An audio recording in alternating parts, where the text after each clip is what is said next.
Daging. Alhamdulillah, wassalatu wassalamu ala Rasulillah wa ala alihi wa sahbihi wa mawala. Asyhadu an la ilaha illallah wahdahu la syarikalah wa asyhadu anna Muhammadan abduhu wa rasuluhu alladzi la nabiyya ba'da, amma ba'd. Rabbi syrah li sadri wa yassir li amri wahlul 'uqdatam min lisani yafqahu qawli. Baik, alhamdulillah Bapak Ibu semua yang dimuliakan oleh Allah, bersyukur pada malam kali ini kita bisa melanjutkan kembali ya di setiap malam minggu kajian tafsir. Di malam kali ini kita masuk surat Al-Humazah. Ini dengan keadaan yang berbeda, Pak. Alhamdulillah lampunya agak lebih terang. Alhamdulillah DKM memfasilitasi, semoga ini jadi tambah keberkahan untuk ilmu dan amal soleh kita insyaallah.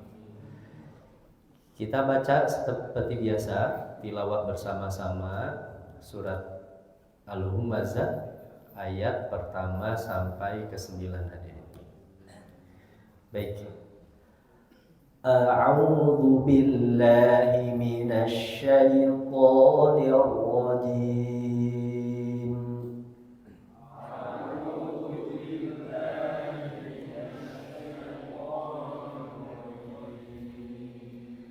Bismillahirrahmanirrahim.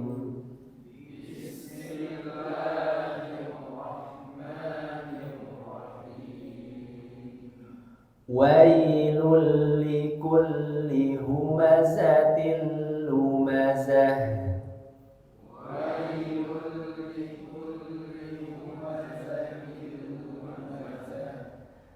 Alladzi jama'a malan wa 'addadah.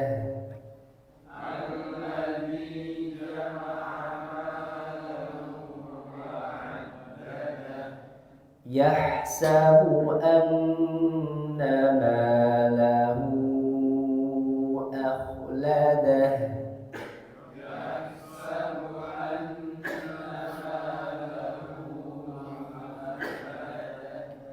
Kalla la yunbadanna fil hutamah.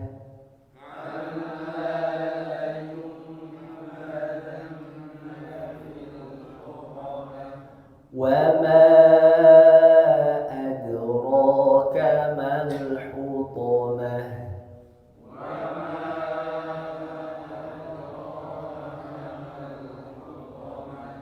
Narullahil muqadah.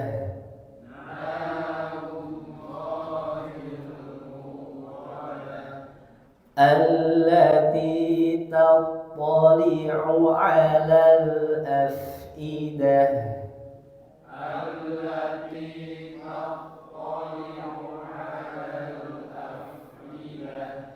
Innaha 'alaihim muqsadah.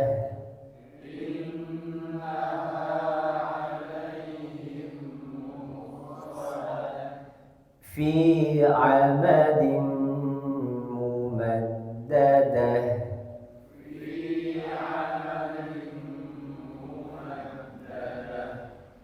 Baik, alhamdulillah Bapak Ibu semua dimuliakan Allah. Pertama kita berikan catatan cara membaca surat Al-Humazah. Banyak yang keliru ketika membaca ayat pertama itu ya sukun, hadirin. Ini dibaca jadi wailul, bukan wailul, karena itu tidak menyempurnakan harokat. Ya sukun seperti halnya kasroh, maka ketika ya senyum tipis, wailul likulli, tidak wailul. Yang banyak keliru itu jadi wailu, tapi harusnya wailul likulli humazatil lumazah. Kedua, di setiap akhir ayat diakhiri oleh huruf ha, waqaf, sukun huruf ha itu punya sifat hamas dan rokhwah. Nafasnya mengalir, suaranya mengalir. Maka alirkan suara dan nafasnya. Lumazah, adadah. Nah, coba hadir. Lumazah, adadah, akhladah, fil hutamah. Nah, itu cara membaca ha kemudian dialirkan nafas dan suaranya. Kemudian di ayat kedua masukkan suara ke hidung ketika tanwin bertemu dengan wawu. Jadi malam wa'addadah, malam, banyak yang tidak menyempurnakannya. Jadi malau, bukan malau tapi malam, masuk ke hidung.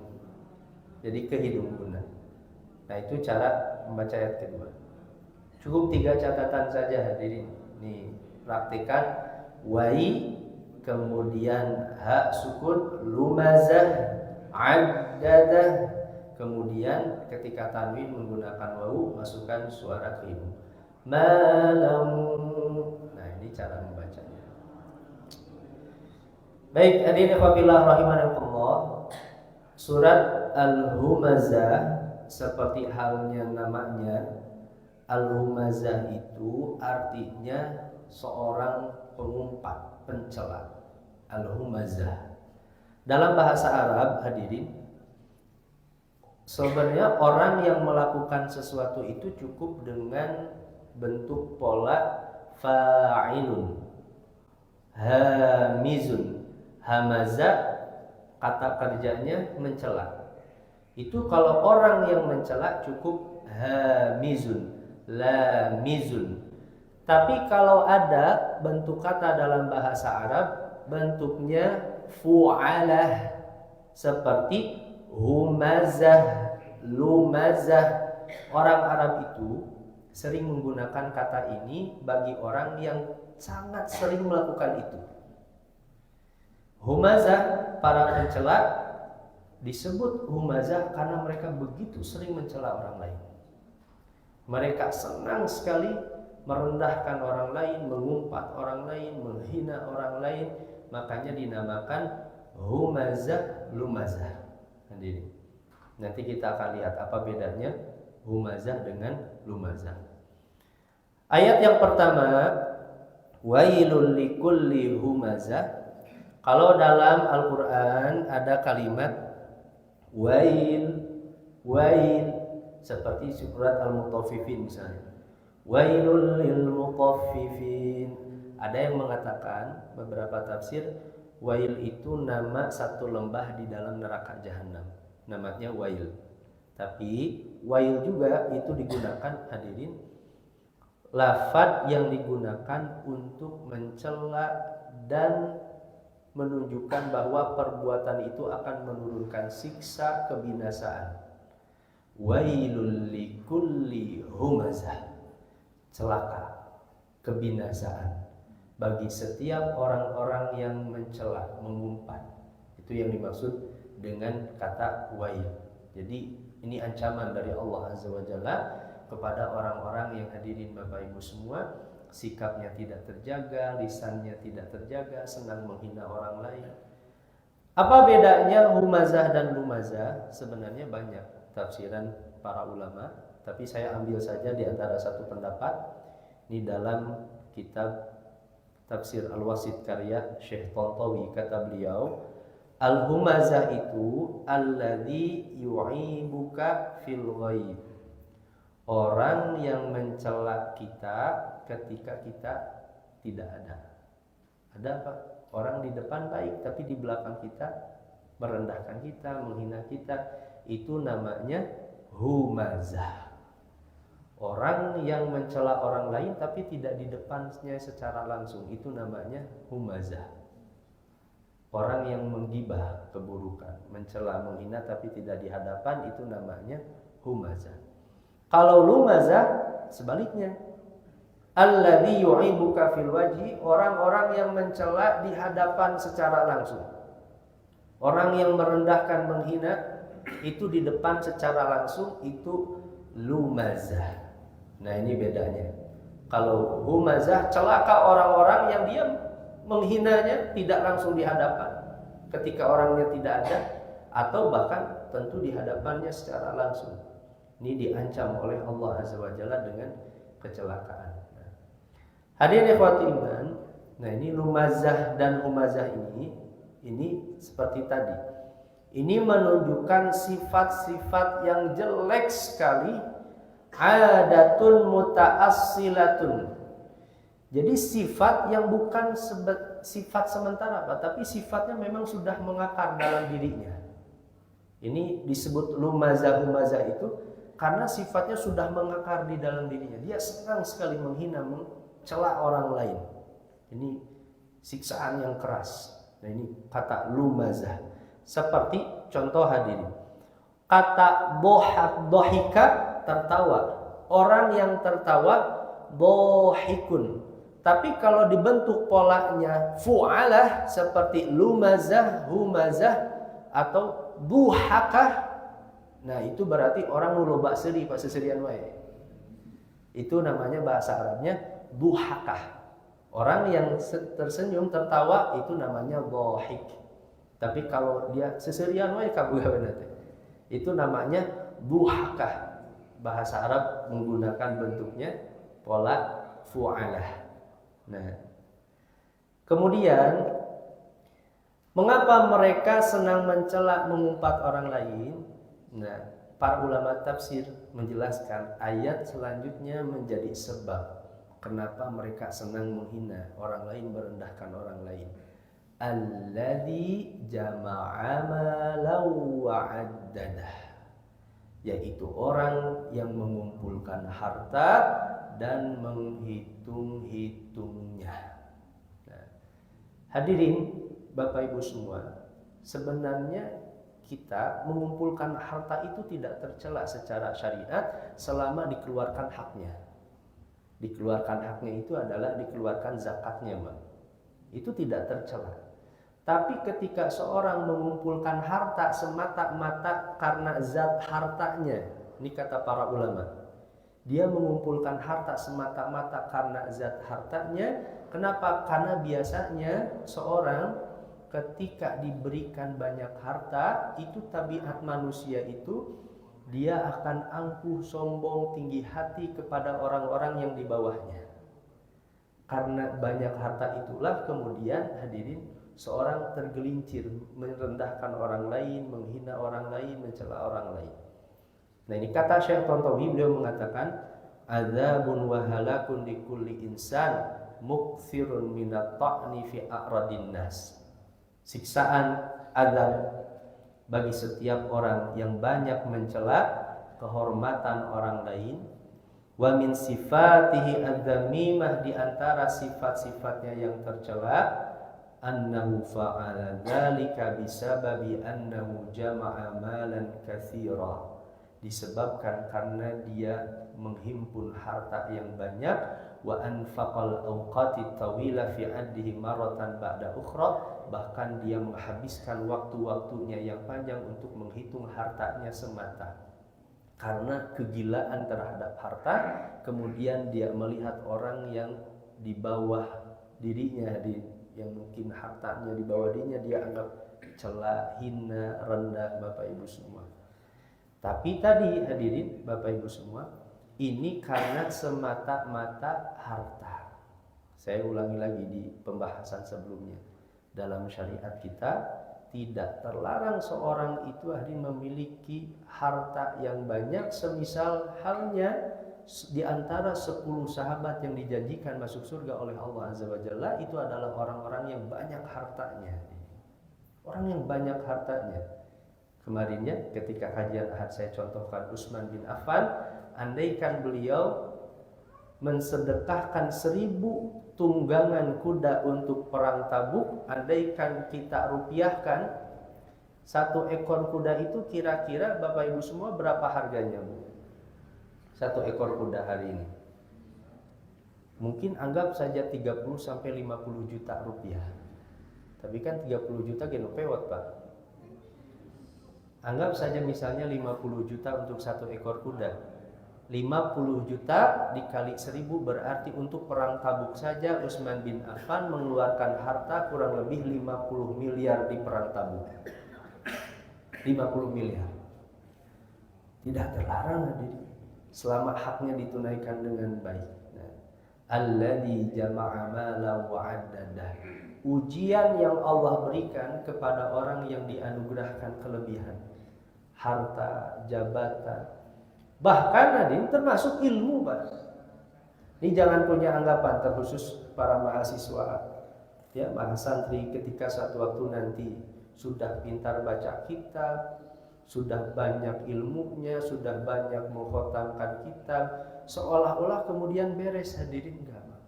Ilmu itu pun jadi ujian. Seperti halnya harta jadi ujian bagaimana ia menggunakan harta itu, begitu pula ketika seorang penuntut ilmu dia mendapatkan ilmu itu menjadi ujian, mau diapakan ilmu itu. Apakah jadi akhlak yang mulia, ibadah yang baik, hadirin. Nah, ini ilmu.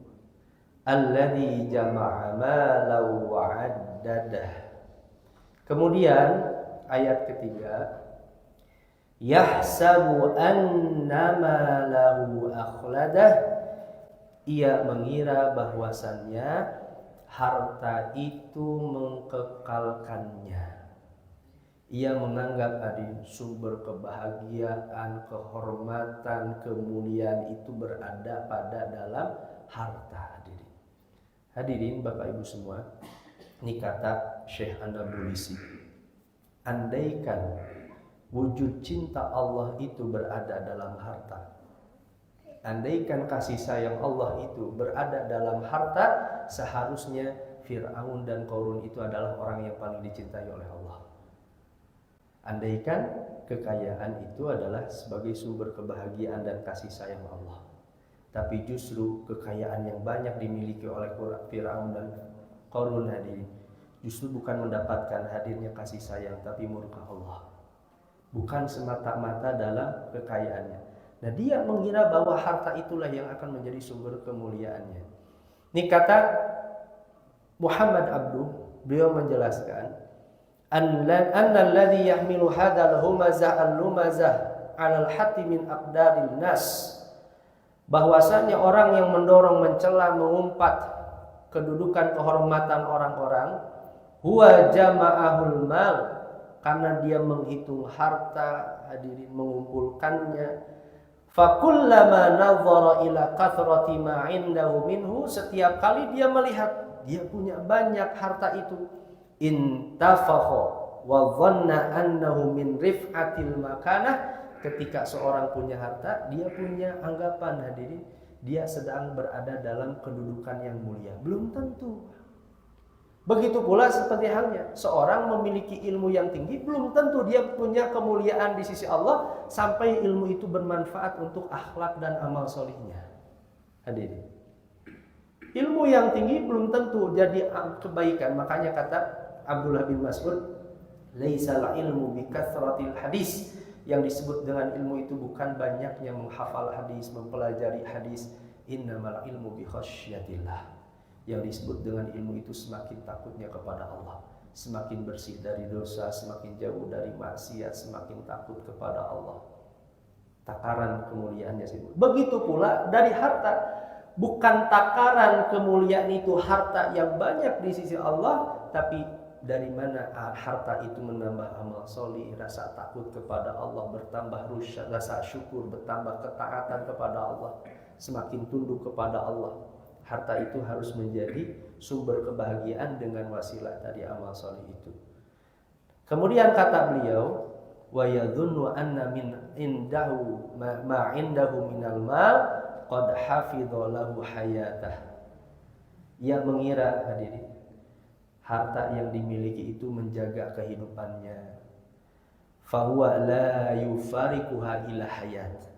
Ia ketika mendapatkan harta itu, dia mengira bahwa dia tidak akan berpisah dengan harta yang banyak itu. Padahal karena harta yang banyak dia merasa angkuh, sombong, bangga diri, kemudian mencela orang lain. Karena harta itulah kemudian dia disiksa oleh Allah Azza wa Jalla. Karena harta itu yang menyebabkan seorang angkuh, bangga diri. Apa siksaan yang diberikan oleh Allah? Bapak Ibu semua yang oleh Allah. Kemudian Allah jelaskan, siapa saja yang mengumpat, mencela, hadirin. Bapak Ibu semua jangan heran, jangan aneh, mohon maaf ya hadirin. Tokoh-tokoh pemimpin kita Pak, lihat Pak di atas. Kerjaannya apa hadirin? Itu mencela satu sama lain. Karena apa? Karena kekuasaan dan harta. Karena alladzi jama'a malau wa addada. Karena kekuasaan dan harta itulah yang mereka kemudian mencela orang lain, mengumpat orang lain, merendahkan orang lain. Tidak peduli Pak, minggu kemarin dia jadi teman, minggu depan udah jadi lawan lagi Pak. Itu karena kekuasaan dan harta. Hadirin. Apa siksaan yang Allah berikan kepada orang-orang yang senang mencela, mengumpat itu? Kalla. Dalam Al-Quran kalau ada kata kalla itu secara bahasa namanya harfu zajrin wa ghada'in. Huruf untuk mencela, ancaman dan membantah, itu namanya kalla. Maksudnya mereka mengira harta itu yang akan membahagiakan, membuat kekal. Kalla, bantahan dari Allah. Bukan harta yang akan membuat bahagia, kekal, kemuliaan di sisi Allah. La yumbadanna fil hutamah, mereka akan dilemparkan ke dalam al-hutamah. Kata yunbadanna dalam Al-Quran itu dari kata an-nabdhu. Nabadha dalam bahasa Arab itu, Bapak Ibu semua, kalau melemparkan sesuatu dengan keras, kemudian barang itu dianggap rendah hina, Pak, itu namanya an-nabdhu. La yunbadanna itu mana? Satu barang yang dilemparkan dengan keras karena kita menganggap barang itu gak ada maknanya apa-apa, Pak. Hina sekali, rendah sekali. Nah itu namanya la yunbadanna. La yunbadanna fil hutamah, mereka akan dimasukkan ke dalam al-hutamah. Apa al-hutamah itu? Sebenarnya al-hutamah itu secara bahasa itu maknanya kasrus syai' bi syiddatin wa quwwatin. Menghancurkan sesuatu dengan keras, dengan kekuatan yang besar, itu namanya hutamah. Diremukkan, Pak, itu hutamah. Jadi dihancurkan sehancur-hancurnya, diremukkan seremuk-remuknya dengan kekuatan yang besar, itu namanya secara bahasa namanya hutamah. Ini kayak kata ibu-ibu mah dipindang presto. Ya, para pencela dan pengumpat yang dipindang presto nanti. Wa ma adraka mal hutamah? Apa yang dimaksud dengan al-hutamah itu? Nah, ini kaidah dalam tafsir. Kata para ulama itu, kalau ada kata wa ma adraka ma, seperti halnya wa ma adraka ma lailatul qadr. Tanya, kata para ulama, itu Allah ingin memberitahu sesuatu yang mustahil diketahui oleh manusia. Itu makna wa ma adraka. Allah ingin memberitahu sesuatu yang mustahil diketahui. Seperti apa sifatnya, keadaannya. Seperti halnya Lailatul Qadar, itu mustahil seperti apa sifatnya, hakikatnya diketahui, itu tidak akan mungkin. Hanya Allah yang Maha tahu. Begitu pula al-hutamah. Hanya Allah yang Maha tahu tentang al-hutamah itu. Nah, al-hutamah itu tahwilu amrin hadhihin nar. Al-hutamah itu memang bentuk api neraka, tapi menunjukkan hadirin mengerikannya, begitu hadirin bahayanya, kerasnya siksaan itu, maka dinamakan dengan al-hutamah. Nah, oleh karena itu di ayat selanjutnya Allah sampaikan narullahil muqadah, api Allah al-muqadah, yang dinyalakan. Hadirin Bapak Ibu semua oleh Allah, ini perhatikan Pak. Ketika Allah menyebutkan kata api, kemudian Allah sandarkan itu bukan kepada malaikat, bukan kepada neraka, tapi langsung kepada Allah sendiri. Orang Pak Mungkin ada orang sangat tahu, Pak, ahli perapian. Dia tahu bagaimana menyalakan api yang sangat panas, membakar tembaga, membakar emas. Tapi ini siapa yang menyalakan apinya langsung? Allah sendiri. Kata para ulama, kata api itu disandarkan kepada Allah, menunjukkan siapa yang lebih hebat apinya kecuali yang diciptakan oleh Allah. Langsung Allah ciptakan al-muqadah, api Allah yang dinyalakan. Hadirin ikhwati rahimakumullah, ada satu riwayat tadi. Apa warna api di dalam neraka? Ibu-ibu kalau menyalakan kompor, mungkin terkadang warnanya merah, oranye, kuning, biru, ya hadirin. Apa api di dalam neraka? Satu riwayat, ini penjelasan di dalam kitab Adzabun Nar fil Qur'ani was Sunnah, tentang siksa neraka di dalam Al-Qur'an dan As-Sunnah. Satu riwayat dari seorang sahabat hadirin. Satu waktu Allah menyalakan api neraka sampai api neraka itu benar-benar berwarna merah hadirin. Dinyalakan. Kemudian dinyalakan api, dipanaskan lagi oleh Allah Subhanahu wa taala. Itu selama 1000 tahun. Asalnya berwarna merah, itu pun warna merah pun dipanaskan selama 1000 tahun. 1000 tahun dipanaskan oleh Allah sampai benar-benar berwarna putih api neraka itu. Kemudian dipanaskan lagi selama 1000 tahun. Api neraka yang nanti Allah berikan kepada orang-orang yang kufur kepada Allah dipanaskan 1000 tahun, 1000 tahun, sampai 1000 tahun. Kemudian api itu benar-benar berwarna hitam. Makanya banyak ayat-ayat Al-Quran yang menjelaskan hadirin, neraka itu gambarannya hitam semua, Pak. Karena api yang diciptakan oleh Allah, itu satu riwayat dari seorang sahabat, itu bukan berwarna putih, bukan berwarna biru, karena hanya api yang seperti itu yang ada di dalam neraka. Sampai berwarna hitam sekali karena begitu lamanya dipanaskan oleh Allah Azza wa Jalla. Narullahil muqadah allati tattali'u 'alal afidah. Bahkan api itu membakar sampai ke dalam hati yang paling dalam, yang paling dalam.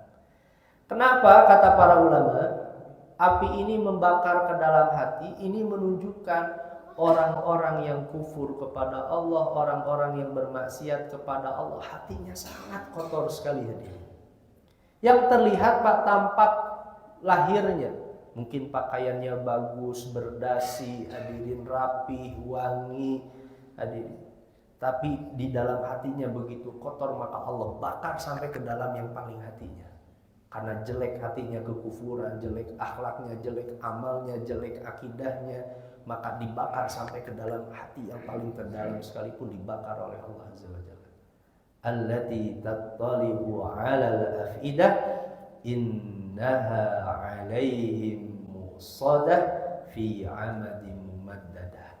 Kata muqsadah itu maknanya mutabbaqah mughlaqah 'alaihim.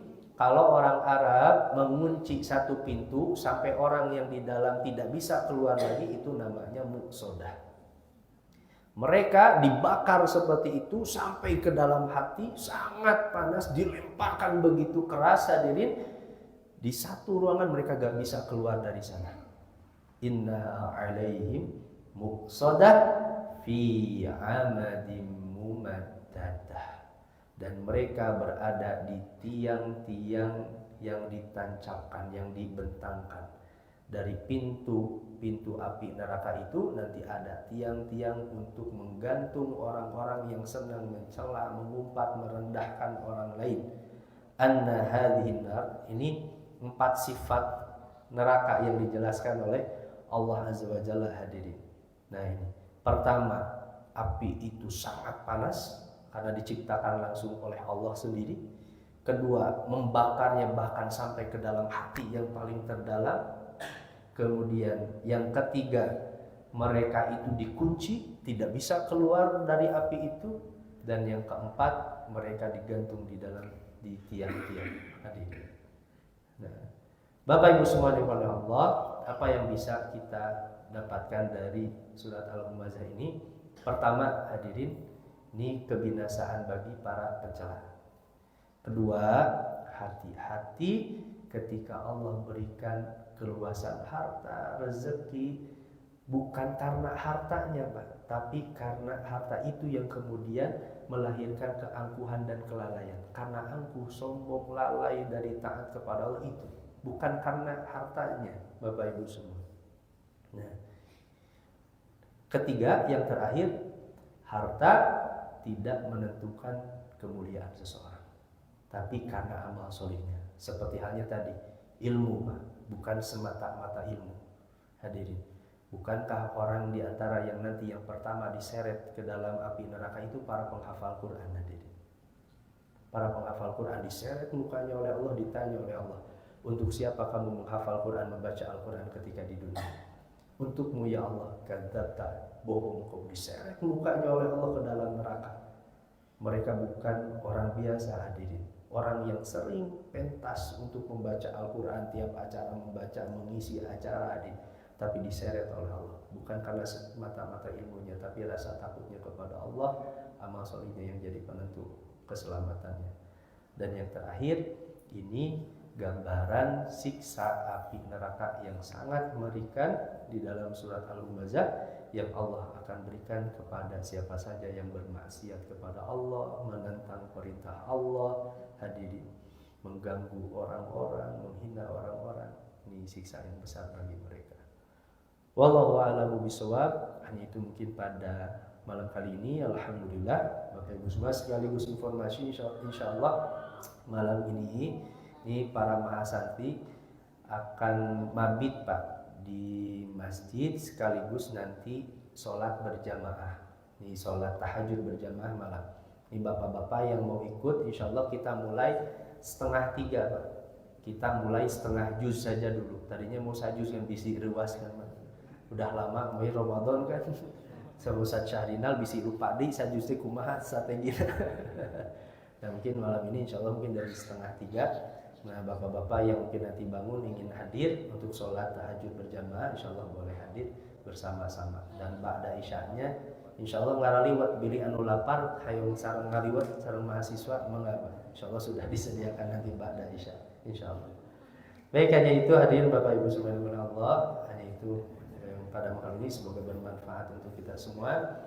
Subhanakallahumma wa bihamdik, asyhadu an la ilaha illa anta, astaghfiruka wa atubu ilaik. Aqulu qouli hadza wa astaghfirullah li wa lakum. Assalamualaikum warahmatullahi wabarakatuh.